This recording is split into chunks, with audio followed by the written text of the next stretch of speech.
the wolf, one of the most successful, adaptable animals on the planet. Highly intelligent, powerful, sociable. Skills that allowed it to become one of the most widespread predators on Earth. But despite their strengths, they're no match for man. For hundreds of years, humans have relentlessly persecuted the wolf, and the killing continues today. Struggling from the brink of extinction, this top predator claws its way back, reclaiming lost ground.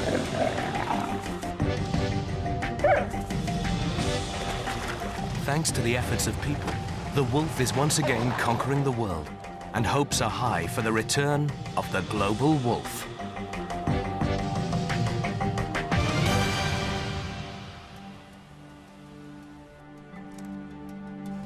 The global wolf is pursued not only by hunters, but by biologists as well. A handful of dedicated wolf researchers scattered across the world, battling to ensure the future of the wolf. Fighting centuries of wolf hatred, but slowly, each in their own way, winning the battle for the species. Doug Smith encouraged the return of the wolf back to Yellowstone in the heart of North America in a famous wolf reintroduction. In Europe, Geza Kloot is hoping that rumors are true and that after decades of absence, wolves are finally making a comeback. She is hot on the trail of these new arrivals. Canadian scientist David Jones is using caribou to get to wolves in the Yukon Territory. He studies the relationships between predators and is waiting to see what will happen when two great hunters come face to face.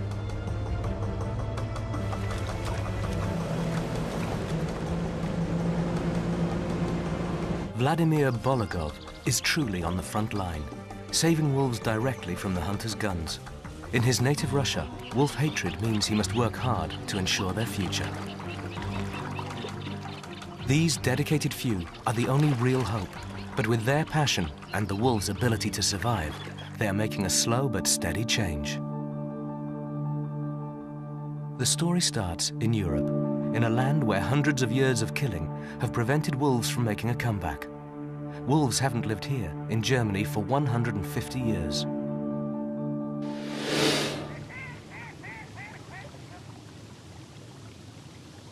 The western border between Germany and Poland. A border guard on night watch.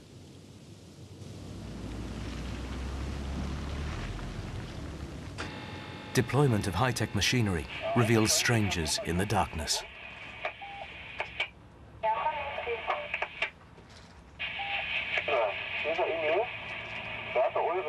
An intruder.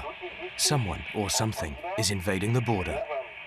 The infrared cameras reveal an animal, a canine, wolf-like head. It's dismissed as a dog.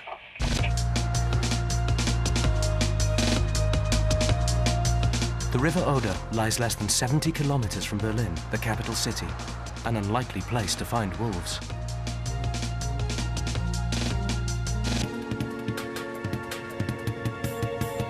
Not far from the capital, Geza Kloot winds her way through the forest, but she's being watched.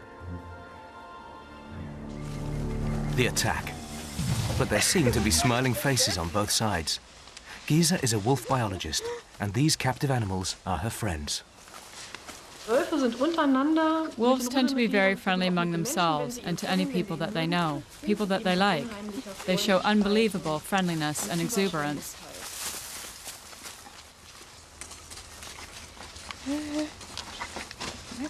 Early spring 2001. Rumors persist of a wolf pack. They seem to have found a battlefield on which to stake their claim.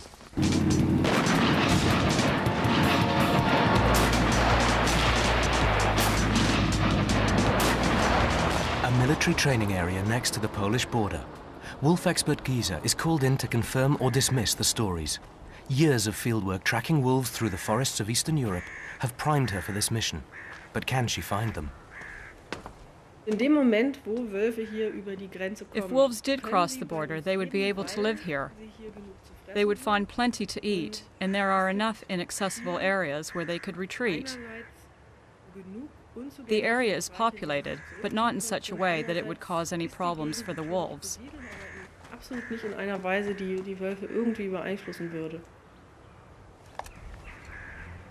On the other side of the world, another wolf hunt is getting underway. The wilderness of Yukon, Canada, the site of an annual caribou migration. Every year, great herds cross the Porcupine River, and every year the herds attract wolves, and wolves attract wolf researchers. Biologist Dave Jones has joined his friend Stephen Frost of the Gwich'in, or wolf tribe. The Porcupine River gives them access to this vast territory in their search for wolves.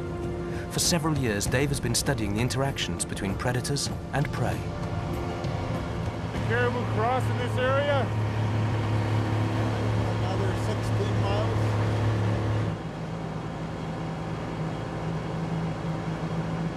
Stephen knows the trails of the caribou like the back of his hand. For 20,000 years, the lives of his people have been intimately woven with the migrating caribou. For them, like the predators waiting on the banks, the deer have always represented an important source of food. It's a great time of year with all the birds coming through, isn't it?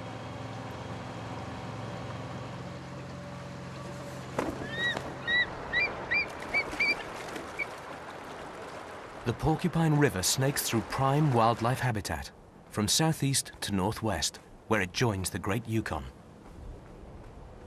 It's the end of May, and the migration is still underway, but so far, no sign of the herds. The men settle down for their first night, unaware that they were being watched. Although current estimates suggest 50 to 60,000 wolves inhabit Canada, they are very hard to see, reclusive, shy, and run quickly when spotted. Under the cover of darkness, they make their presence known. Like the men, the wolves are awaiting the migration. For Dave and Steve, it gives hope of things to come. After the lion, the wolf was the most successful and widespread carnivore in the world. During its 15 million year evolution, it was able to conquer almost all of the northern hemisphere, from the frozen tundra to the forests of Asia.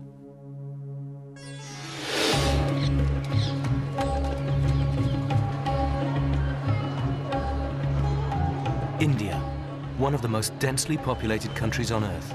More than 1 billion people live here, almost 320 people per square kilometre. Yet despite the crowding and poverty, the people have maintained a special relationship with the wild. Some species are welcome to live alongside humans, such as the langurs, or holy monkeys, that thrive in the heart of the community.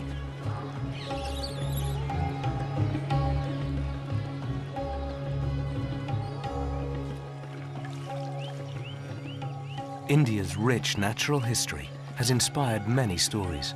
Perhaps the most famous, Rudyard Kipling's The Jungle Book.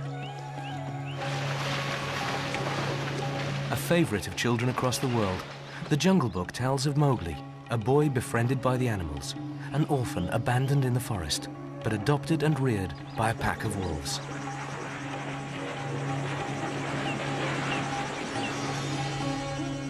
Even today, children are found in the forest and are believed by many to have been reared by wolves.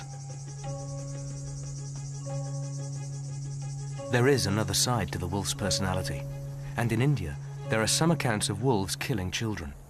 Some can be dismissed as fanciful stories, but a handful have been authenticated wolf attacks. The wolf of India is slim, rangy looking. A short coat, big ears, and long legs increase heat loss in the tropical climate. Kipling's vultures were more welcoming than this, but the squabbles don't disturb the wolves.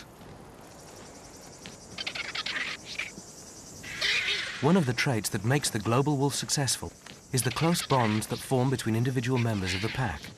It's a character found in wolves throughout their range. This pair could be together for life. Wolves have a complex communication system. A wide variety of howls, barks, and yaps are enhanced with body language, such as friendly tail wagging.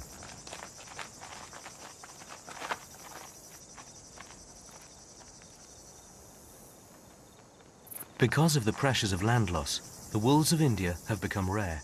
Only 2,000 to 3,000 remain.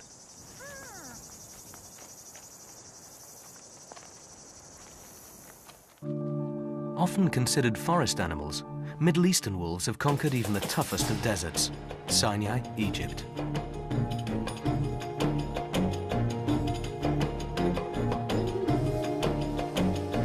desert appears a vast and barren moonscape, but life abounds.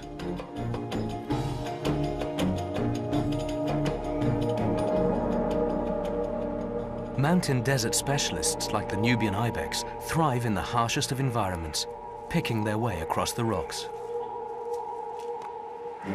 Wolves. The presence of herds of big game is likely to attract predator attention.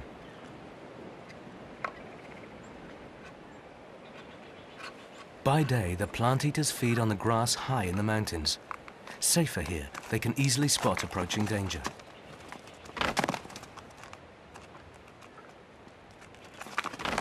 The males, hoping to attract females, show off their strength by clashing their enormous meter-long horns while maintaining a foothold on the craggy slopes.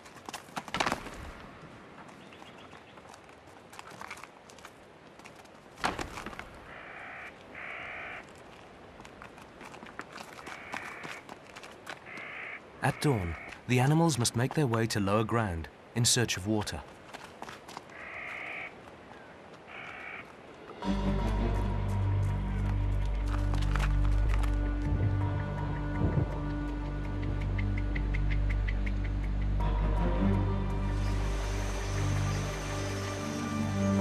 Small springs create an oasis where all animals can quench their thirst.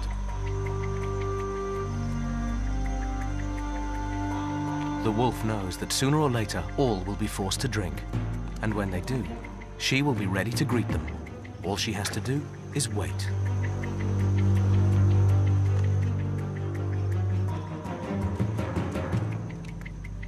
A mountain gazelle, another drinker, spots the approaching hunter and barks a warning to the herd.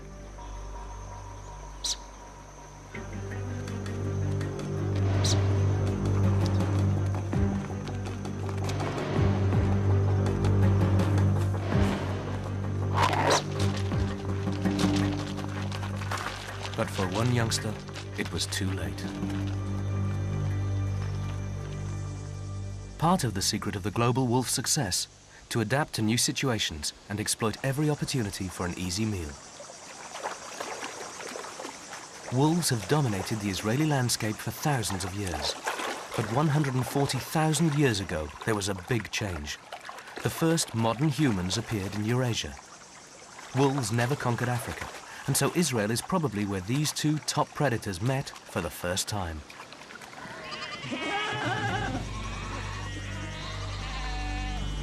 This region was one of the first places where people gave up their nomadic lifestyles and began tending the land, farming crops and breeding domestic animals. Here, for the first time, people had a real reason to hate the wolf.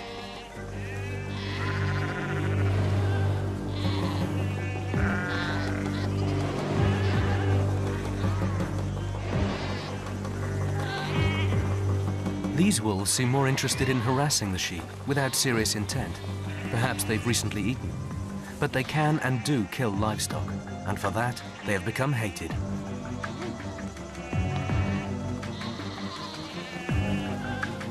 Even in biblical times, the wolf had become a symbol of evil. It marked the start of a great battle between humans and wolves that was to last for thousands of years. Back in Canada, Dave Jones and Stephen Frost continue their search. So far, no sign of caribou or wolves. Not a very big bear, was she? No, that's... Tracks found on the stream bed turn out to belong to a family of grizzly bears. It's an exciting discovery, but their mission is to find wolves, so the journey continues. That's not a very big grizzly. No. Dave hopes his research will reveal more about the lives of wolves in this region and their relationship with other predators. They're known to feed on caribou and raise their pups during the caribou migration, maximizing opportunities to hunt. But he wants to discover whether they follow the herds or stay here year-round, and where they choose to rear their young.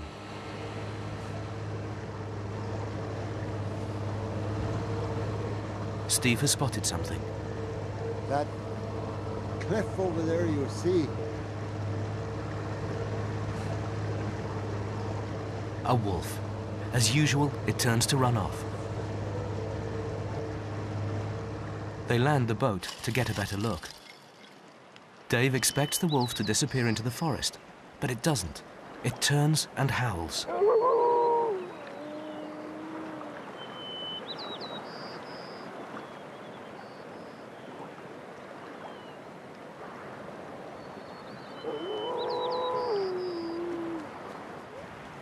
Then, to his amazement, it moves closer.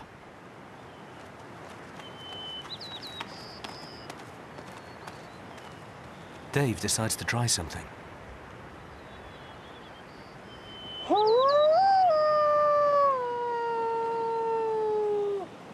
And the wolf responds.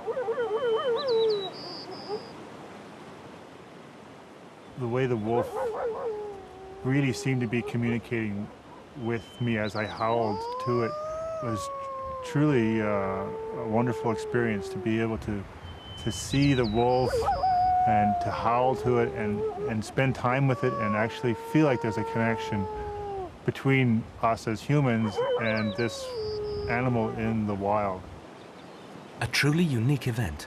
Wolves usually hide if they see people, and even experienced wolf researchers have rarely witnessed an incident where a wolf responded to a howl in sight of people. It's puzzling behavior. Usually wolves call to unite the pack or warn off intruders. What is the meaning of this encounter? That wolf would have that den so close to the river. The wolf is close to a hole. Could it be a den? Could the wolf be howling because they've stumbled into the heart of the pack's home range? The encounter lasts for more than 3 hours.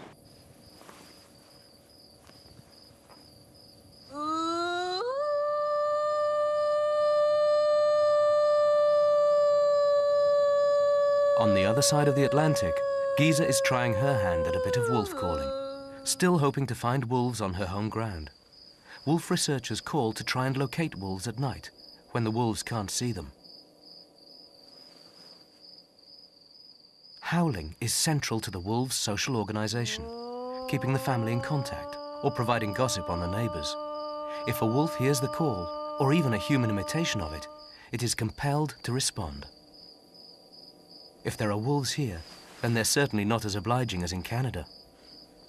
It's been a disappointing night, and her fears grow that the extermination of wolves 150 years ago was final. The demise of the wolf began way back in the Middle Ages. From the retreat of the last great ice age, much of Europe was covered in thick forest, which provided food and shelter for a variety of big game.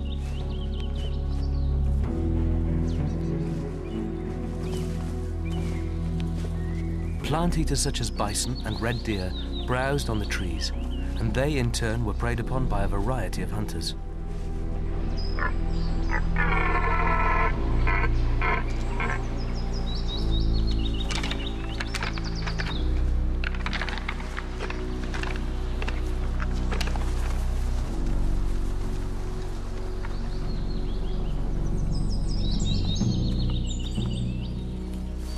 Among the predators at the top of the food chain was the wolf and Neolithic man. At that time, people were hunter-gatherers, feeding on what they could find in the forest. Wolf and man were competitors, but for the most part stayed out of each other's way.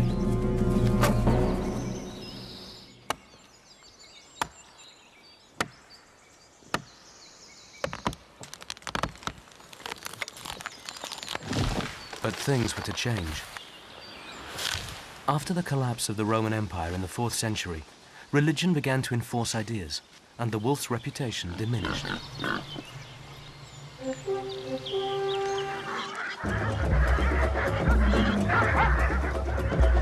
The time of Karl der Grosse, 400 years later, saw the first organized wolf hunts in Germany. People wanted to bring nature under control and began to enjoy the thrill of the chase. An age of sport hunting had begun. Many species were wiped out. Eventually, the pressures of hunting and loss of game animals for food became too much. The German wolf was pushed to the brink of extinction.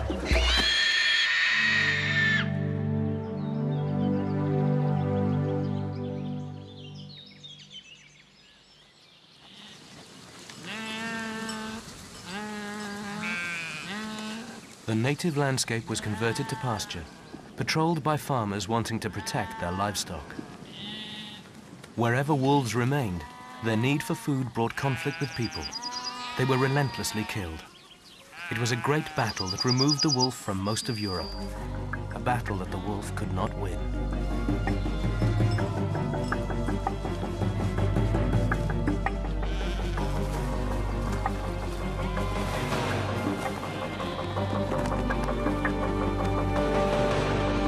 In more recent times, the hatred continued.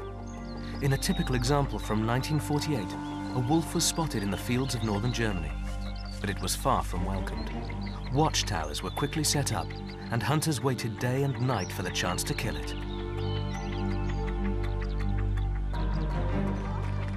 Even at this time, the hunters were hailed as heroes, and the celebrations were even filmed for posterity.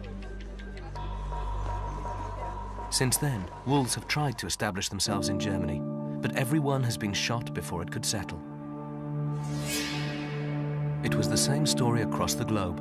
Wherever wolves and people met, the wolf was attacked. The global wolf was reduced to a tiny fraction of its former population, and the hunt goes on. Russia, a vast wilderness, and the last great stronghold for the wolf.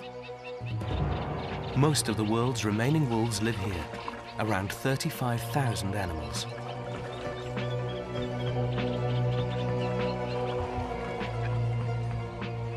Life here can be tough. Vladimir Bologov is after wolves. But he's not the only one. In Vladimir's home, hunts like this happen almost every day. Strings of flags are set around wolf dens. The waving cloths create a psychological barrier that the wolves are afraid to cross.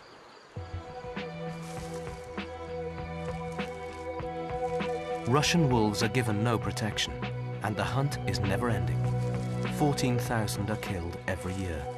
A bounty is paid for each one, 35 euros. For a hunter, this could be a month's salary. To them, the only good wolf is a dead one.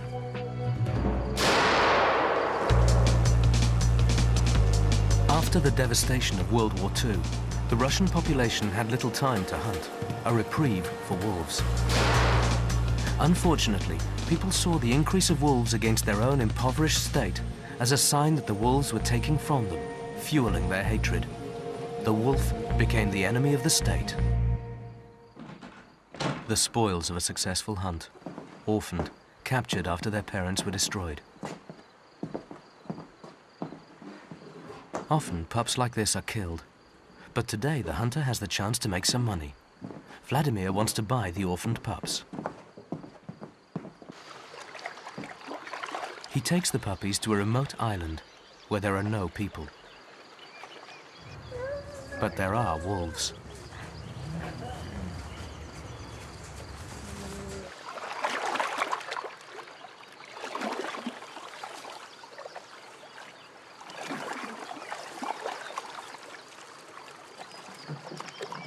Vladimir has established a wolf pack on the island, all once orphans that he has bought from hunters.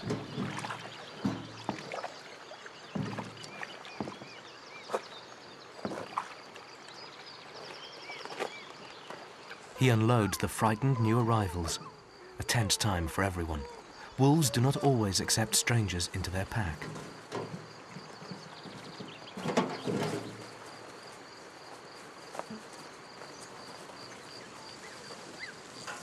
To reduce the risk, he introduces the pups to a lone female. Vladimir hopes that the adult will not only tolerate the orphans, but adopt them. Living as part of the pack will give them the best possible chance of surviving to adulthood.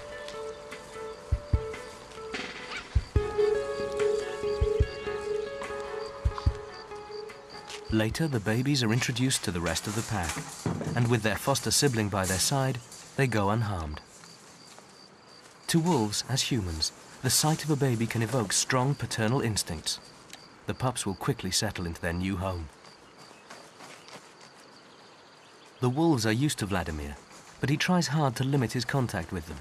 He aims to keep them as wild as possible. During their first few weeks of life, wolf pups will imprint on their parents or providers. Vladimir will back off and leave the older wolves to raise the pups.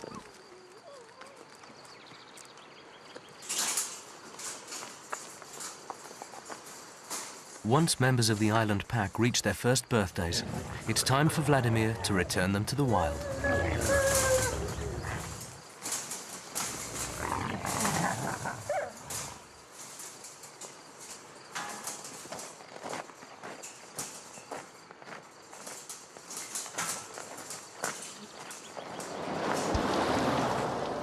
To maximize the chances for the chosen animals, he drives far from civilization, deep into the vast woodland wilderness of Russia. He must find a site with no people, livestock, or other wolves. Once in a suitable site, he hopes that the pair will breed and begin a pack of their own. Radio collars are used to enable Vladimir to monitor the released wolves. On the island, the wolves have caught some small prey animals themselves, but they must learn to hunt bigger game. He stays with them for several days, safeguarding his friends while they find their feet. But he will not feed them, knowing that eventually hunger will drive them to hunt for themselves.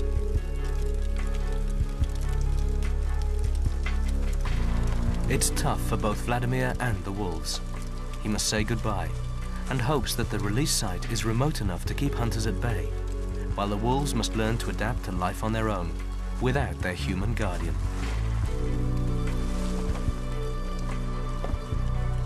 Vladimir's wish is that one day the people of Russia will begin to accept the wolf, as they have in other parts of the world, and that his rescue will no longer be necessary. Finally, after several days, the wolves depart into the night. Vladimir won't see them again. 1 week after their dramatic encounter on the Porcupine River, Stephen Frost, member of the Gwich'in tribe, is still puzzling over the howling wolf. He's part of a local community known as the Wolf Clan. For centuries, they've seen the wolf as a brother and have kept it in the highest regard.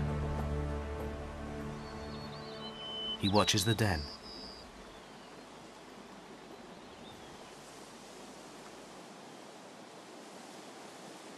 A white wolf. And like the first one, she doesn't show any fear.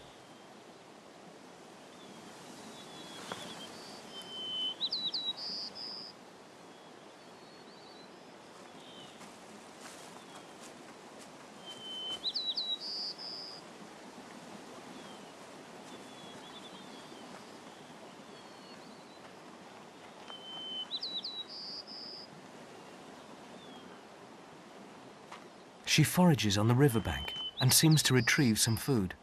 Wolves, like other dogs, often bury spare food to be recovered later, another of their special survival strategies. Her activities afford Stephen the opportunity to enjoy a rare chance to watch the wild wolf.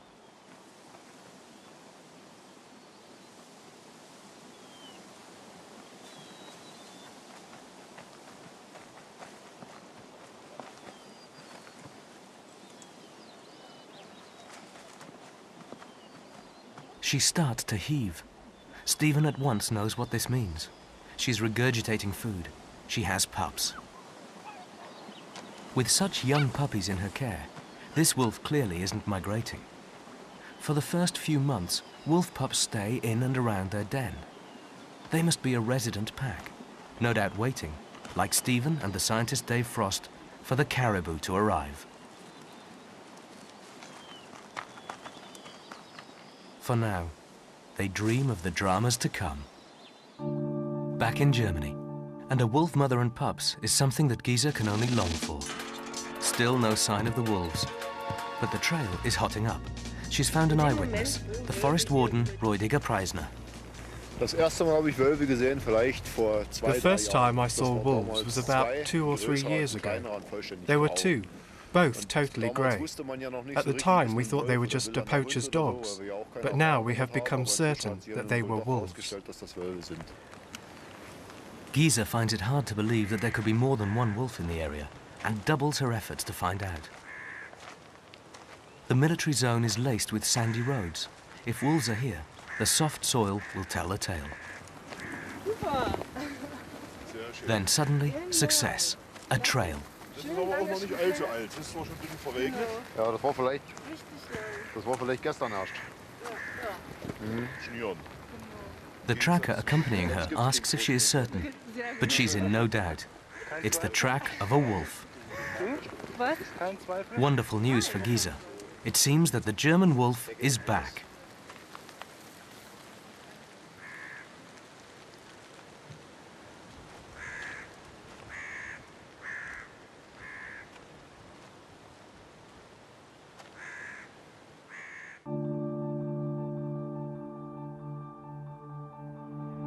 From Germany to Romania, the home of Dracula. The origin of dark fairy tales of murderous beasts that roam through the night.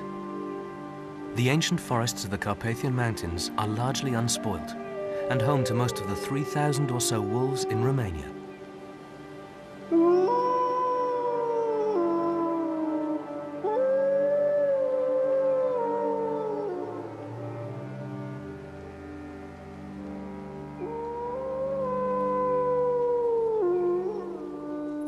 Like Dracula himself, the local wolf researchers must travel at night. Led by Christoph Promberger, the team are hot on the trail of the local wolves, close to the city of Brasov. Laws preventing the use of certain traps and poisons had given Romanian wolves protection from hunters. But a change of government has led to concerns that the wolf will once again be under threat. The team hope to use their knowledge to reduce the conflicts. Tonight, the researchers have stumbled upon the alpha male of the resident pack. Neither he nor his younger traveling companion has a collar, so they will be lost to the darkness.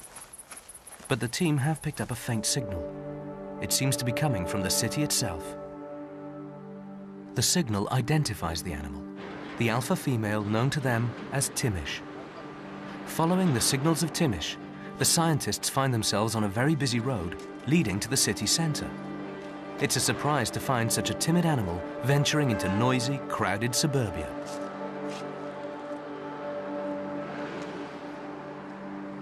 They spot the alpha male again. Even he is unusually close to people. But the female's signal leads them even further to the heart of the city. An animal rummaging through garbage, a bear. It seems extraordinary to see such a big and potentially dangerous animal in a city. But in Romania, a bear raiding the rubbish bins is a common sight. Like the wolves, the bears are a worry to conservationists. Officially, they are protected, but in towns they're a real nuisance, and hunting continues despite the laws.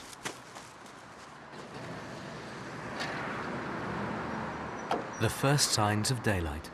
The hunt goes on. The city is just starting to come to life. People gather at the bus stop ready to head for work. A faint signal suggests that Timish is on the move. Suddenly, she appears, out in the open in broad daylight. She runs with confidence, as though she has traveled this path many times before.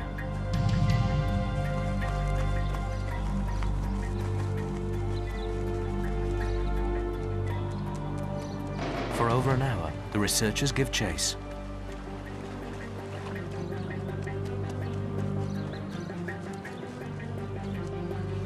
The chase pays off. She has 8 pups. Life here obviously suits her. The den is just 2 kilometers from the heart of the city. There are 8 youngsters, an unusually large litter, evidence that a good living can be made close to human settlements. The success of this family proves that given the chance, wolves can adapt and live alongside people. Their ability to eat just about anything makes them among the most adaptable animals, one of the few that can cope in a man-made environment. The alpha pair will rear the pups with help from other members of the pack. Those that reach maturity will someday set out to find new homes, perhaps conquering new ground. It was in this way that the species became the global wolf.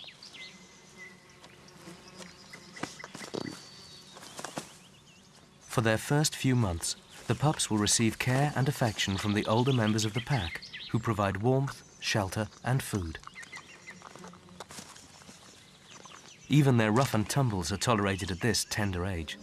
But as they grow, their relationship with the other dogs will change. As the pups mature, they play fight more and more. It's nothing serious, but already they're beginning to establish their own hierarchy. Gradually, as the youngsters' games become more boisterous, they find the attitudes of their kin less tolerant. Despite their submissive body language, there will come a time when they have simply outgrown the pack. Whether they like it or not, they will be forced to fly the nest and set up families of their own. Timish has proven that wolves do not need vast areas of wilderness to survive. Maybe the wolf really could return to the rest of Europe, crossing borders and expanding. The only problem in the face of their expansion is human fear. Only public education will allow the return of the global wolf. On the other side of the world, the problem faced by the global wolf has been fought and overcome. Yellowstone National Park. As in Europe, wolves were wiped out here, and today they're making a comeback. But unlike the wolves of Europe, they needed a helping hand. Yellowstone was established as a refuge for the last 50 or so bison, the remnants of a 16 million strong population decimated by decades of hunting. To help preserve the last remaining herds, it was Yellowstone policy to remove the wolf. But the tables were to turn.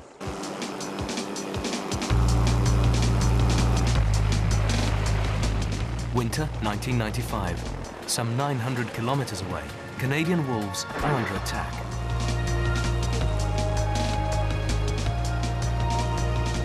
These wolves will run again, but now they sleep, anesthetized to protect their captors while careful examination ensures their survival during a long journey to a new home. 14 wolves caught in Canada were transported to Yellowstone in the United States to start the foundations of a new pack. After decades of absence, the wolf was back. A plane flight, a lorry trip, and a sledge ride take the wolves deep into the wilderness. Initially, the animals were given the run of an enclosure while they acclimatized to their new surroundings. The new arrivals settled in quickly, and after a few weeks were free to go.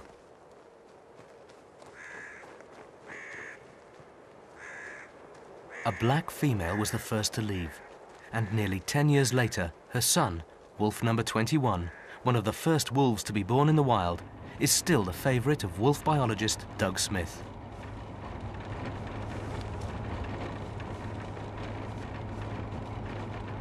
Doug was at the forefront of their dramatic comeback. The success of the project exceeded expectations. Initially, other reintroductions were planned, but it soon became clear that the wolves could increase in number on their own.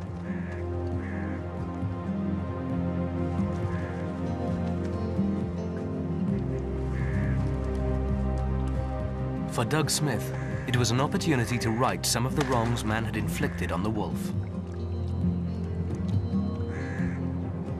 When European humans settled North America, they wanted to tame the wilderness, and that meant getting rid of the wolf. And I think that's sad, and I also think that that's unfair to treat other life forms that we share the planet with that way, because the goal was to kill every wolf. Resistance persists from some local farmers who opposed the reintroduction. They see the wolf as a threat to their livelihoods. It was anticipated that wolves would take some livestock. I'm sure they're going to kill a bunch of livestock. They're an animal of opportunity. 50% of the local community objected, but a vast majority of the national public were behind the scheme. Wolves became heroes of conservation. Today, thousands flock to the park to glimpse the stars. We've got to deal with the public and then the ranchers and farmers, which are a small part of the public, but they live with the wolves. That's the problem. A few people live with them, a lot of people want them. We've got to balance that, and that's where it gets tough. Part of Doug's ongoing work is to prevent conflicts between wolves and locals. Yellowstone has become one of the best places in the world to watch wolves in the wild. Canada.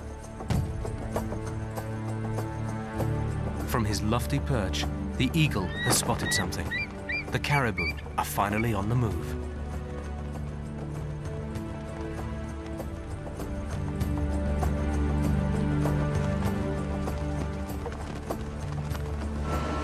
Dave and Stephen arrive just as the first wave begin to make their crossing. This is what they've been waiting for.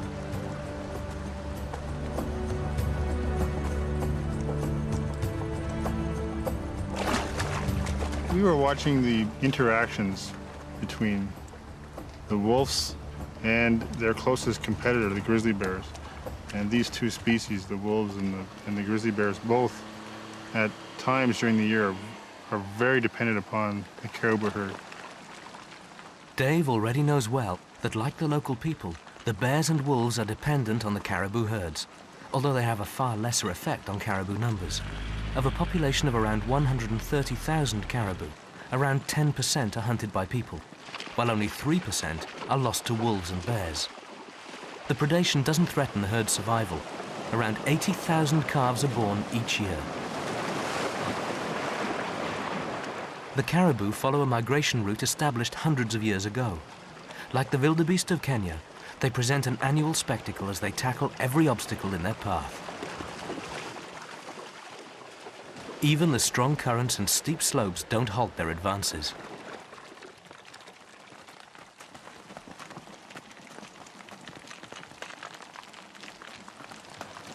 Easy spot for wolves to get them.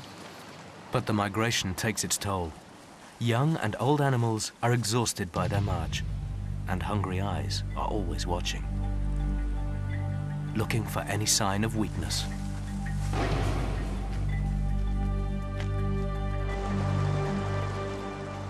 A group of stragglers are spotted in the shallows, and the wolves are quickly on the scene. It's the black wolf that makes the first move.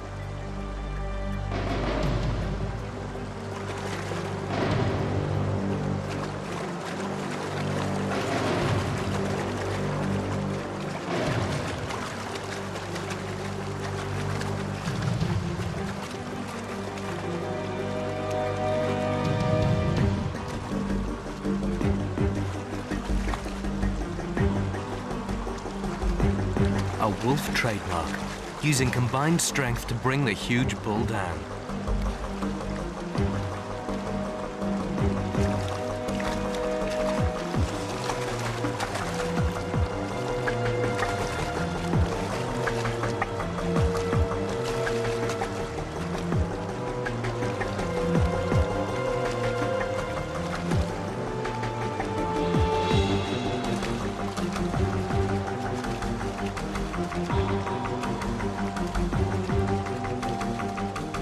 The caribou escaped, but there have been casualties on both sides.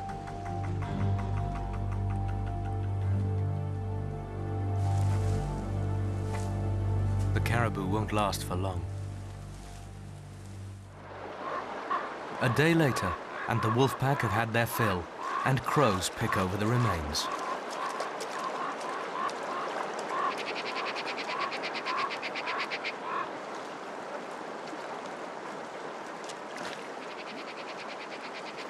Now trouble appears on the scene. Bears are fast and powerful, quite capable of bringing down a full-grown caribou on their own. But it's much easier to steal from others.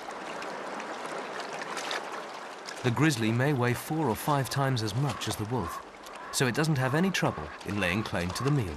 We watched how the bears and the wolves would interact during the feeding of the caribou. We were very interested to find out exactly how then that their habitat would overlap with the use by humans. So a third species in that mix. But the wolf doesn't go home empty-handed. Many wolf kills are lost to bears, but the advantages of pack hunting mean that the wolves can usually replace their meal.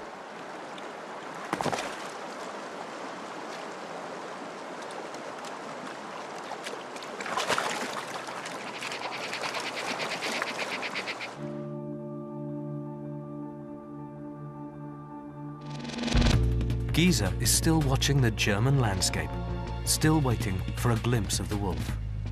Time and time again, she patrols the military zone, scouring the bush for signs of life.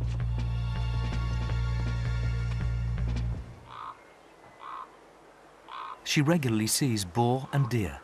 These are the favorite prey of wolves in other parts of Europe. Maybe they really could make a living here, settling to establish the first German pack in 150 years.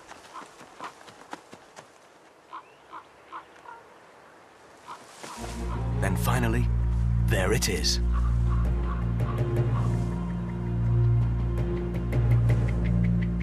It's some way off, but she can see a wolf hunting a mouse in the long grass.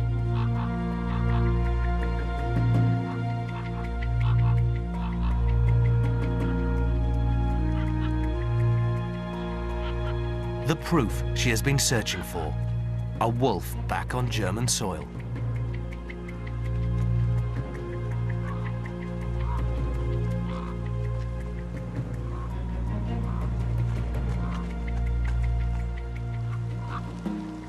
Gisa is overwhelmed.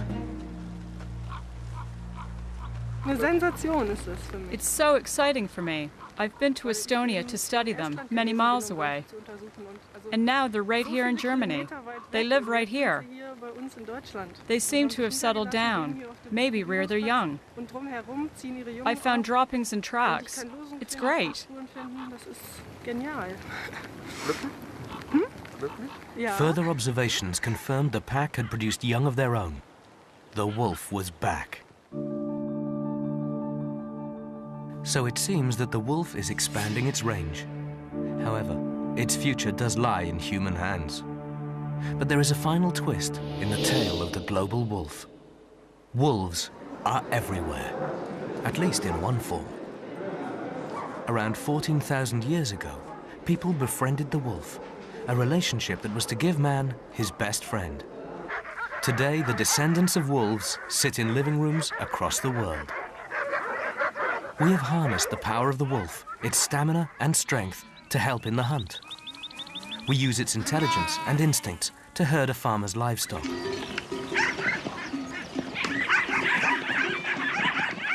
Wolves have even turned drug detective.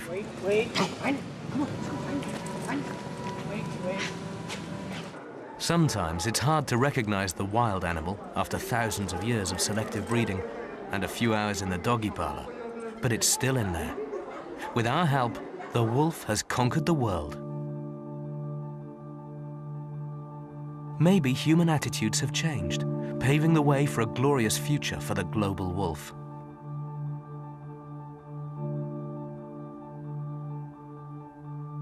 But without the few dedicated individuals and their passion for wolves, it would not have been possible.